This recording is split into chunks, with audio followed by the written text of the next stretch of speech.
Today, Donald Trump took to Twitter to announce his running mate, Mike Pence, the governor out of Indiana. Today, we're going to speak with presidential historian Mike Purdy about what he brings to the table.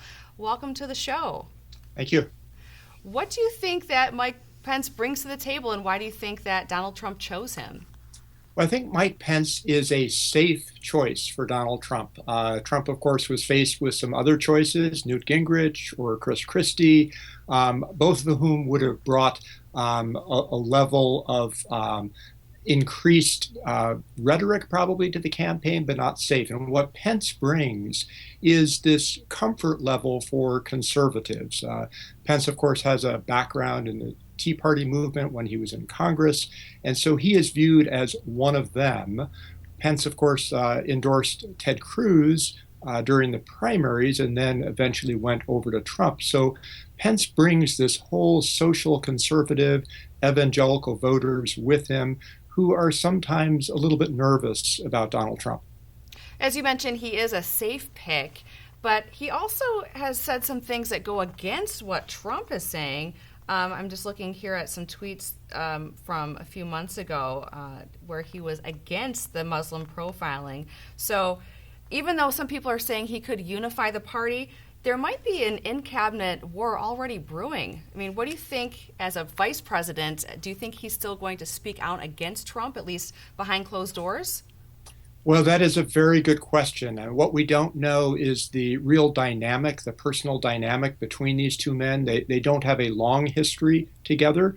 And so the question is going to be whether Pence is willing to speak up, because you're right, he has had different opinions than Trump on the Muslim ban, different opinions of Trump on trade.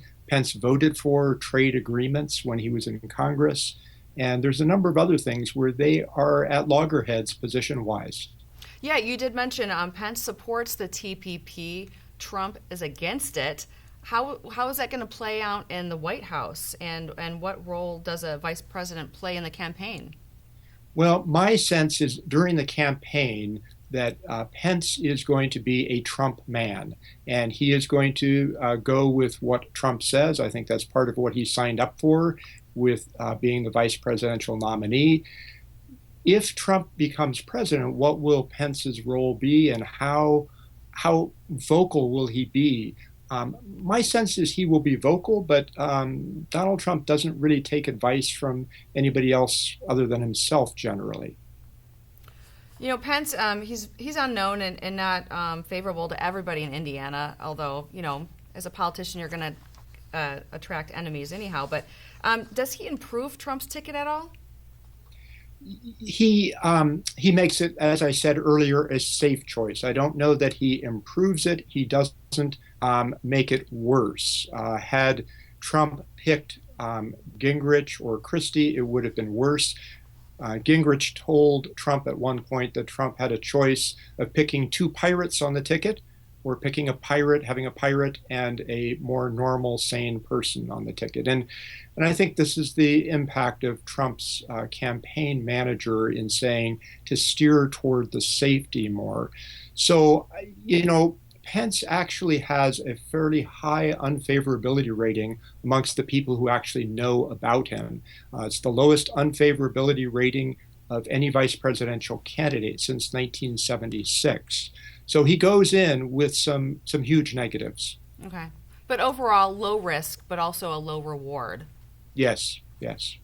Do you know if his family, Trump's family, had any say in choosing this vice presidential pick here? Yeah, my understanding is they were very involved with it. They were part of the meeting with all of the candidates. Some of Trump's children were pushing for Gingrich. And so, but ultimately, I think the family had a large say in being willing to go along with this. This is why they spent a considerable amount of time together recently trying for the Pences and the Trumps to get to know one another. How do you suppose this will impact Clinton's vice presidential pick? Well, I think what it does for Clinton, and it gives her the freedom to also pick a safe choice.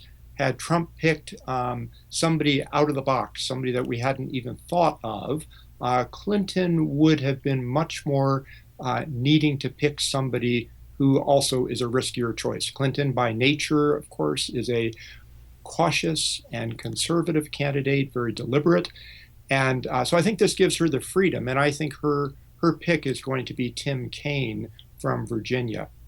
What makes you think Kaine? A lot of people think that she's going to pick Cory Booker. Well, Kaine brings all of the strengths. So he brings Virginia. Clinton needs Virginia as one of the swing battleground states.